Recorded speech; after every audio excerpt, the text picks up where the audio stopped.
Hola a todos soñadores, bienvenidos una vez más a Soñando Despierta. Soy Laura, chispa inquieta en las redes. Hoy os voy a hablar de un tema que es una de mis pasiones. De hecho, no va a haber un programa sobre esto, va a haber toda una serie de programas monotemáticos sobre ello, porque es tan denso que sabes dónde empieza o dónde puede ser que haya empezado, pero nunca dónde va a acabar. ¿Por qué? Porque es vuestra propia vida. ¿Qué es? El tarot. Comenzamos.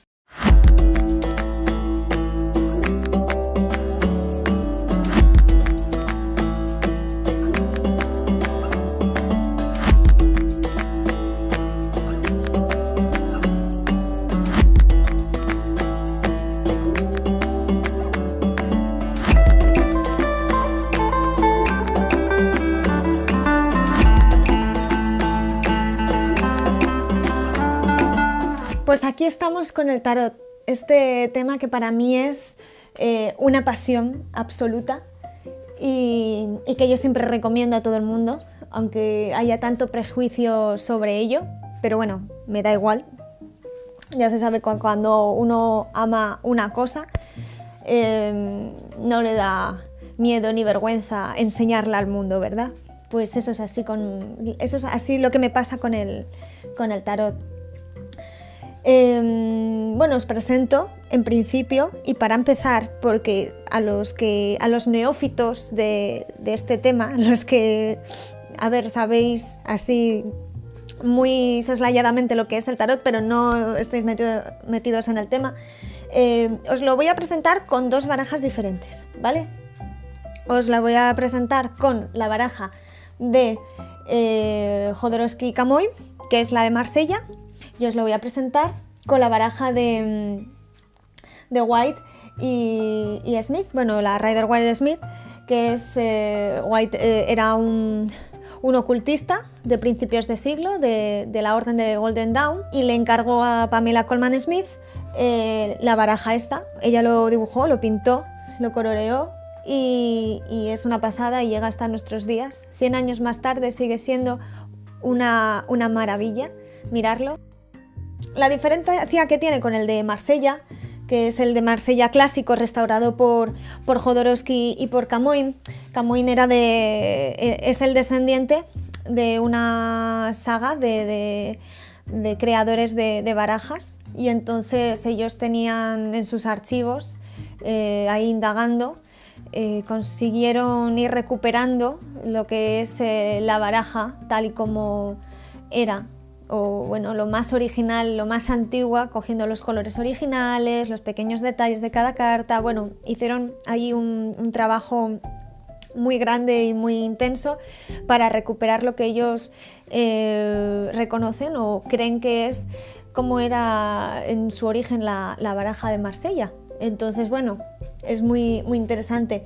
Aunque bueno, los 22, sabéis que el tarot está compuesta por 22 arcanos mayores, que son estos que os presento aquí, y luego está también los 56 arcanos menores. En este caso, la diferencia entre las dos barajas, aparte de que los dibujos son diferentes, aunque sean los mismos arquetipos, en principio los arcanos mayores, es que los arcanos del Rider-Waite, en los menores, en este caso, están dibujados con personas, con circunstancias, con situaciones de la vida diaria, con un aspecto de fábula, ¿no?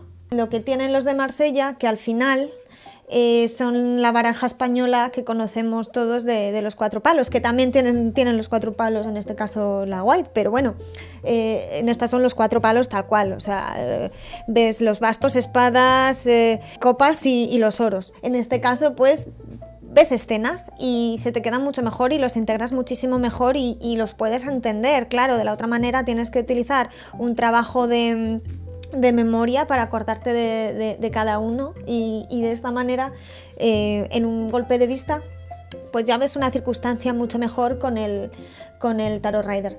Así que bueno, yo sinceramente uso los dos, igual para cosas, para tiradas diferentes, pero bueno, los dos me encantan, la verdad. Sobre todo la baraja de Marsella, utilizo los arcanos mayores y luego cuando quiero utilizar los arcanos, lo que es la baraja completa, utilizo la Rider-Waite, y luego eso puedes ir un poco entremezclándolos y ir añadiendo cartas de uno y de otro. Bueno, es un juego el que haces ahí con ello que bueno, que te enriquece mucho. Bueno, ¿qué nos enseña el tarot? El tarot nos habla de la vida, es lo que llamamos, y a mí me encanta el tema del viaje del héroe, que es lo que os voy a contar realmente, de sus aprendizajes, de sus alegrías y sinsabores, porque al final la vida es eso, nos invita a expandirnos, a crecer y a ir más y más profundo hacia nuestro interior, y al final nuestra vida es una aventura y nosotros somos los héroes y heroínas de nuestra propia aventura. Como os decía, es el viaje del héroe, es el arquetipo del viaje del héroe que aparece en la mayor parte de las culturas del mundo. Esto es un estudio que hizo, en este caso, Joseph Campbell. Es un mitógrafo estadounidense, que me cuesta mucho decir siempre esta palabra, en el siglo XX. Fue académico y universitario, que escribió libros y dio, bueno, pues decenas de charlas sobre el tema. Examinó lo que es los mitos y leyendas, desde la Grecia a los incas, pasando por las sagas islandesas y las epopeyas de la India. Buscó puntos comunes entre todas las historias a partir de la antropología y la psicología, del psicoanálisis también, que vamos a hablar ahora a continuación, y encontró así un patrón que se repetía en muchas historias, en cualquier continente y en cualquier época. No podemos decir que no estamos conectados, porque al final esto es lo primero que nos dice, que estamos conectados unos a otros. Las diferentes culturas, todos tienen puntos en común. Es súper interesante, y él lo estudió. Es algo científico, no es algo que digas tú, no, es que ¿por qué las diferentes culturas, estando tan separadas, tenían tantos puntos en común? Es alucinante. A mí todo este tema me encanta. Y claro, referente a esto, se dio cuenta que esos patrones que tenían en común cada una de las diferentes culturas generaban un esquema de viaje, que efectivamente se llamó el viaje del héroe, que es eso, la vida misma. Este viaje comienza con la identidad y a veces no se siente, y a veces se arranca con una crisis profunda, como nos pasa a nosotros, que en la vida, cuando realmente queremos empezar un viaje, es porque arrancamos desde una crisis, desde un problema que nos tambalea la vida y nos saca de la famosa zona de confort. Pues esto es cómo se inicia el viaje, ¿no? Y eso, que puede ser pues desde un cambio de casa, un comienzo de un estudio, el final de una relación. Y claro, no puedes quedarte donde estabas después de que te suceda esto, y lo que hace y te empuja a la vida es avanzar. ¿Qué etapas tiene este viaje? ¿Vale? Porque dices, bueno, no sé de qué me estás hablando, no me suena de nada, nunca he visto nada de esto, ni parece interesante. Bueno, eso de que no parece interesante lo podemos guardar. ¿Conocéis Star Wars? Bueno, yo vi la Guerra de las Galaxias, la gente ahora ve Star Wars. No, pero en serio, todas las historias épicas que conocemos tienen ese viaje del héroe. Además, tienen unas etapas marcadas muy reconocibles en esas historias. Ya os digo que pasando por Star Wars, como incluso El Señor de los Anillos, toda historia que os podáis imaginar de un héroe que tiene que pasar pues los viajes de Hércules, todo está conectado, todo tienen unas fases del viaje en la cual pues empiezan con una comodidad aparente, una vida tranquila, pero luego ocurre una crisis, y en la cual dentro de esa crisis pues sufre el personaje, el héroe, el protagonista, que podemos ser cualquiera de nosotros en nuestra vida, una caída, y luego afronta esa situación y pasa diferentes tipos de circunstancias que le hacen aprender y darse cuenta de muchas cosas, y luego hay una subida otra vez a la batalla, el resurgimiento dentro de ese viaje. Y ya os digo que es algo que se repite en la mitología de diferentes culturas, y es la fórmula de separación, iniciación, porque la iniciación es el punto álgido de la historia en el cual el héroe pues empieza a encontrarse a sí mismo. Al final, una iniciación es el punto en el que tú es un poco la cerca, no digo la iluminación, pero sí es cierto que es el momento que ya empiezas tú a conectar, ¿no? Con esa historia y te empiezas a dar cuenta de todo lo que está sucediendo y luego, después de esa iniciación, viene el retorno. ¿A dónde? A casa, ¿no? Al hogar. Después que se ha salido de toda esa situación, se vuelve, pero ya no se vuelve igual que se fue uno. Entonces es lo que nos pasa en la vida, que una vez que aprendemos algo, luego ya cuando nos sucede otra vez otra historia, ya no empezamos igual que la anterior vez. Ya tenemos unas circunstancias que nos han puesto en el viaje las pilas, ¿eh? Y bueno, esto también es un poco el esquema de Joseph Campbell, la estructura del mito único, que es el que os comento, pues la llamada a la aventura, rechazo de la llamada, que siempre es en plan, ay, madre mía, me está pasando esto, como, no sé, Skywalker cuando sales, en plan, ¿qué ha pasado? Mis tíos que los han matado y yo qué hago ahora, pues no le queda otro remedio que echarse a la calle, como quien dice, y tirar para adelante y sacar su vida del planeta donde estaba, de Tatooine. Y bueno, a través de esa historia, como paralelismo para que me entendáis, de una historia que hemos visto todos en la gran pantalla o en vuestras mejores pantallas de casa, pues bueno, este esquema reproduce bueno, ya os digo, George Lucas se basó en el esquema este para hacer su saga, es tal cual, o sea, es así. Y eso reproduce pues la llamada a la aventura, el rechazo a la llamada, la ayuda sobrenatural, el primer umbral, cuando empieza las primeras fases, el vientre de la ballena. Bueno, no os voy a contar todo el rollo porque lo estáis viendo vosotros. Y bueno, sí que cada una, bueno, daros cuenta que son metáforas, no es tal cual, pero sí todas muy similares. Y como os decía que había tocado el tema del psicoanálisis, Campbell, anterior a Campbell, y seguramente que Campbell también se basó en él porque el psicoanálisis al final empezó primero con Freud y luego continuó con Jung, que le tenemos aquí a Carl Gustav Jung, médico psiquiatra y psicoanalista suizo. Fundó la escuela analítica, llamada la psicología de los complejos, la psicología profunda. Pues eso, se vio grandemente influido por Freud, pero luego siguió su camino. Sigue tu camino peregrino cuando tienes una idea que no coincide con la de tu supuestamente maestro. Entonces él cogió y empezó a hacer sus investigaciones, su trabajo de campo, y ya empezó un poco a separarse de todo lo que decía Freud. El tema que tiene Jung es que era una persona muy, muy espiritual, que os encanta esta palabra,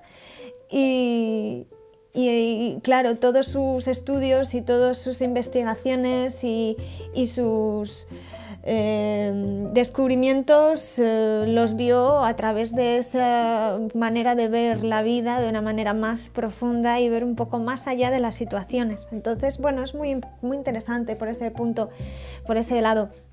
Es eso, hablo de la teoría de la personalidad y la psicoterapia, que claro, nosotros cualquiera nos podemos ver reflejados en sus estudios, porque al final, pues eso, hablo de los papeles sociales que tenemos, de la máscara que nos ponemos cuando salimos a la calle y cómo somos, y cómo soy yo ahora y cómo me podéis conocer a lo mejor en persona. Claro, cambiamos todos mucho, nos ponemos ahí capas en la cebolla que somos, o venimos con esas, a veces nacemos sin más y a lo largo de la vida pues vamos poniéndonos esas capas y a veces mostramos unas con unos y otras con otros. Entonces eso es así. Los arquetipos también de la sombra, Anima y Animus, que él explicó en sus libros, la sombra que tenemos, esa parte que no nos gusta de nosotros, y la parte más positiva. Se metió mucho en esos temas. Y luego, referido, para no perderme mucho respecto al tema del tarot, claro, nos preguntamos ¿qué pinta este hombre? Porque el otro más o menos sabemos el viaje del héroe, que las cartas del tarot reproducen ese viaje del héroe, ¿vale? Que nos hablaba Campbell. Pero luego, que ya os digo, que es común a todas las culturas. Esto es algo que se reproduce en todas. Es historia, es arte, es simbología. Son conocimientos que han estado ahí, que han ido pasando de generación en generación y que encima han pasado de generación en generación en paralelo respecto a las diferentes culturas. Es que es tremendo y alucinante. ¿Cómo lo conectamos con Jung? Pues, ¿por qué tienen esa conexión cada una de las culturas? ¿Por qué? Porque están dentro de lo que el término que Jung acuñó, que es el inconsciente colectivo. ¿Qué es el inconsciente colectivo? Vale, postula la existencia de un sustrato común a todos los seres humanos de todos los tiempos y lugares del mundo y bueno, constituido por símbolos primitivos en los que se expresa un contenido común de la psique, más allá de la razón. Y también, aparte del término inconsciente colectivo, que hablando del inconsciente colectivo, seguramente habéis escuchado el tema de los registros acásicos.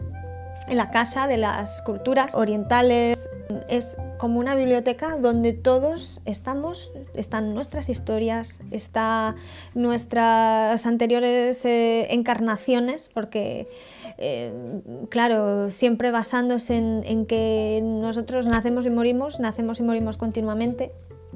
Yo comprendo que la gente que sigue la religión cristiana en este caso, pues a lo mejor no está de acuerdo, pero recordemos que es algo digamos moderno, porque en los principios del cristianismo la reencarnación estaba presente.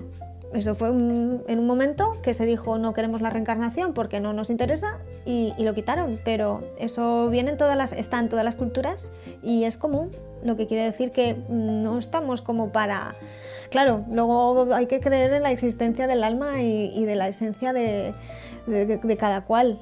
El lugar de donde partimos todos, que a lo mejor es esa casa, ese inconsciente colectivo del que habla Jung. Claro, si nos separamos de todo eso y dejamos de creer en todo lo que las culturas que han venido antes que nosotros decían y aquí la cortamos y decimos pues paso de todo lo demás, pues es cosa vuestra, pero eso está ahí y los libros están ahí y el boca a boca y la historia común de la humanidad. Entonces no es algo como para pasar así de ello y negarlo. No estamos como para esos lujos. Entonces, bueno, como os comento, tenemos el siguiente término, que es el de la sincronicidad, que nos hablaría un poco, conectándolo con el tarot, de por qué, por ejemplo, escogemos una carta y no escogemos otra. La sincronicidad es la simultaneidad de dos sucesos vinculados por el sentido, pero de manera no casual. Es decir, dos hechos que están conectados, pero luego ocurren esas... casualidades o causalidades, no lo sabemos, porque digamos que la vida es un baile de sucesos que van todos conectados y a veces no entendemos muy bien cómo son esos sucesos. Así que bueno, el término sincronicidad, pues un ejemplito. Todo lo voy a llevar a la vida diaria de cada uno. Tú coges y de repente te acuerdas de una amiga, te encuentras su libro y me lo regaló fulanita, y de repente después de hacer 5 años que no ves a fulanita, te la encuentras ese día por la calle o sueñas con ella y luego te la encuentras, ¿no? Ese momento de conectas con esa energía, focalizas con esa persona y de repente aparece en tu vida. Es un poco como lo que postulaba el libro del secreto, ¿no? De atraes la ley de la atracción, ¿no? Que bueno, ya hablaremos de eso porque también tiene mucha amiga y vamos, hay mucho que rascar, como digo yo. Y bueno, la sincronicidad es ese punto donde tú conectas con una energía porque tú eres similar a esa energía. También, que os hablaré del Kybalión, está la ley de causa y efecto, y la ley del mentalismo, ¿no? El mentalismo, que ya lo veréis, no me voy a enrollar porque esto es otro vídeo, pero el mentalismo habla que cuando tú focalizas, o sea, todo es mente y tú focalizas con algo en concreto y tienes esa conexión con eso. Entonces, la ley de la sincronicidad es lo mismo, tú conectas con algo porque tú estás a través de ese inconsciente colectivo, esa casa, estás conectado y todo confluye. Y entonces tú, cuando vas a coger una carta de tarot, vas a coger una runa o cualquier tipo de oráculo, pues tú conectas con la energía que tiene, con el simbolismo de esa carta, de ese símbolo que tú obtienes. Entonces, bueno, me parece que es para tener en cuenta. Esto seguimos con el viaje del héroe, que es el viaje de los 22 arcanos del tarot, que comienza en el loco, ahora lo veremos, es el viaje del loco, que también se llama, y bueno, como veis, pues esto que veis en la pantalla es las diferentes etapas de ese viaje del héroe trasladadas a lo que son los 22 arcanos bueno, en este caso es el loco, que es, digamos, que no tiene número, y luego las diferentes etapas del resto de los 21 arcanos mayores. Y luego tenemos ya lo que es el significado de las cartas, ¿vale? De cada uno de los arcanos mayores del tarot. Como os decía, el loco no tiene número, es el arcano 0. Podemos ponerlo tanto al principio como al final, pero al final es el que hace el viaje, lo que quiere decir que no podemos decir que tenga un lugar en concreto. Entre las diferentes interpretaciones que se le da al loco, pues eso, es el aventurero, el que sale, el que inicia el viaje, como decíamos antes, Skywalker, cuando se ve el pobre con una mano adelante y otra detrás diciendo ¿qué hago yo con mi vida? Pero sale con esa energía, con esa aventura que tiene por delante y que no sabe a dónde le va a llevar. Entonces, bueno, efectivamente cuando te sale el loco en una tirada, pues puede decir eso, puede ser desde una locura, porque es el que está a punto de iniciar un viaje y no tiene conocimientos, pero sin embargo le pica la curiosidad, tiene ese instinto, que si veis que tiene un perro, las imágenes, tanto la de Marsella como la del Rider White, tiene un perro que es los instintos. En este caso tiene una mochila que, bueno, es lo poquito que tiene la vida lo lleva en ese saquito, tanto en una baraja como en la otra.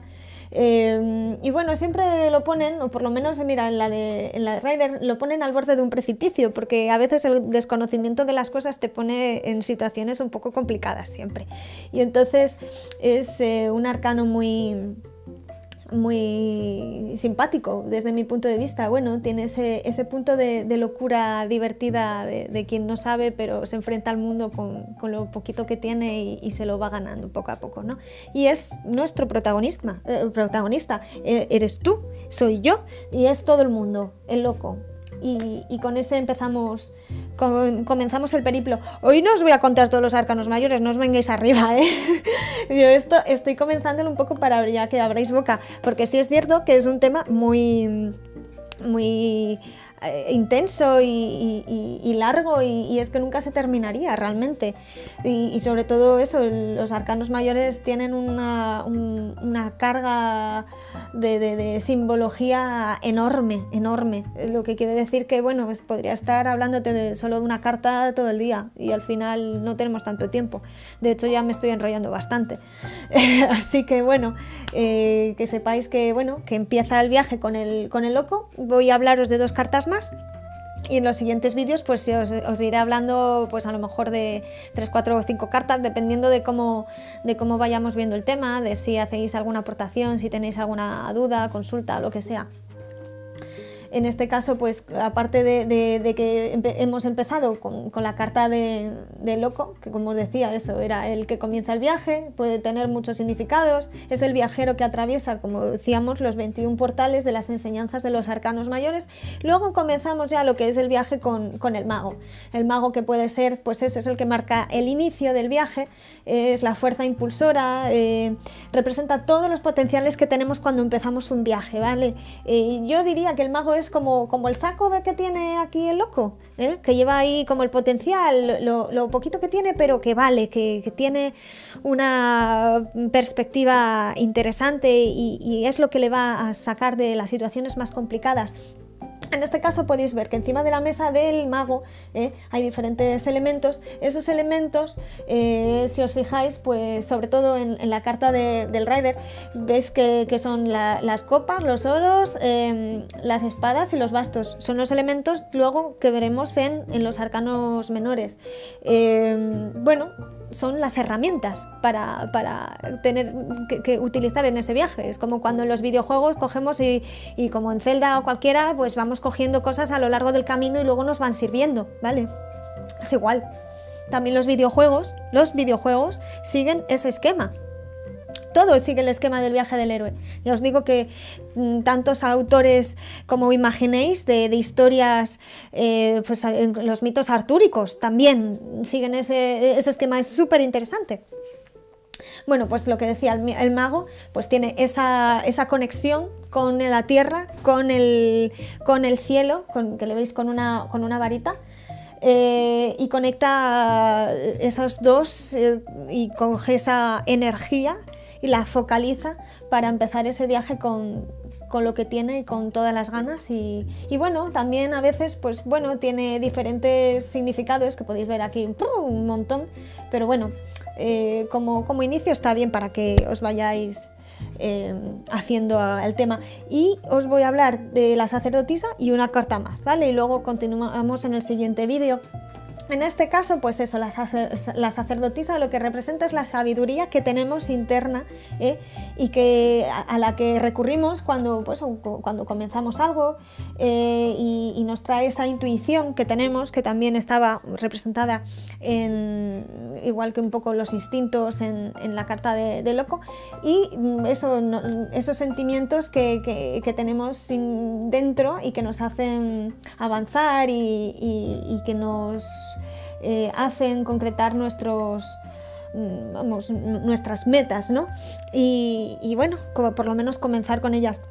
La sacerdotisa tiene en su regazo, en las dos barajas, tiene un libro, es el libro de la sabiduría, y detrás tiene un velo. Entonces, detrás del velo, ¿qué hay? Pues bueno, detrás del velo son esos misterios que a veces nos van ocurriendo en la vida, son esa sabiduría que a veces no nos damos cuenta que tenemos de las cosas que nos han sucedido, de las que traemos a lo mejor en el ADN, y que luego, pues a medida que va pasando la vida, pues nos van salvando, ¿no? Ese conocimiento inconsciente, porque es una carta también de la sacerdotisa está sedente, está sentada, pero lo que bulle es por dentro.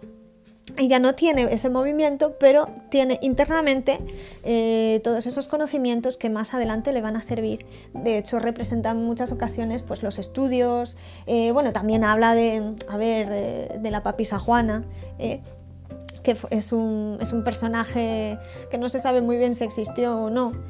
Y esta sacerdotisa, esta papisa, se dice que se hizo pasar por hombre, pero luego se quedó embarazada y luego tuvo un mal final en el parto, que le sucedió estando delante pues, de la gente y bueno, es una historia que si la buscáis la encontréis, porque además hay libros, hay películas sobre ello y bueno, termina bastante. Las mujeres en la historia siempre tenemos finales como muy, muy complicados, ¿vale? Y bueno, tiene ese conocimiento guardado que bueno, que es necesario para continuar ese viaje, y siempre hay que estar al pie del cañón y nunca dejar nunca pensar que ya lo sabemos todo. No. Ella no solo trae ese conocimiento interno, esa intuición, sino que además continúa estudiando y inmersa en ese conocimiento, siempre profundizándolo, ¿verdad? Y bueno, la emperatriz es la última carta de este vídeo de hoy y habla pues del arquetipo de femenino por antonomasia, ¿verdad? La mujer como creativa de su vida, creadora de vida, la creatividad en persona, la realización del mundo concreto y la abundancia y la generosidad, porque las mamás cuando nos tienen nos dan todo. Normalmente, bueno, tristemente siempre hay casos que no es así, pero normalmente las madres nos dan todo y eso es la generosidad, la abundancia, porque tiene ese poder creativo, creador, de vida y de generar movimiento y que todo crezca a su alrededor. Es una pasada. Así que bueno, tiene diferentes, también como creadora, cuando sale en una tirada también puede hablar de maternidad, de estar embarazada. Hay más cartas que hablan del tema de maternidad, pero bueno, en la historia es la primera. Y bueno, dentro del viaje pues es esa persona, es ese arquetipo femenino de alguien que te apoya y que tienes ahí y que tienes como referente, ¿vale? Y bueno, como carta para finalizar el vídeo de hoy, me parece estupendo porque estamos haciendo un ejercicio de creatividad, de conocimiento del medio donde estamos y de las posibilidades que nos brinda el tarot en este caso. Espero que no se os haya hecho muy coñazo, perdón por la palabra, muy rollo, vamos a decir. Muchísimas gracias por manteneros ahí viendo el vídeo y bueno, espero que os haya servido y que os sirva y hasta el siguiente. Ahí estamos conectados.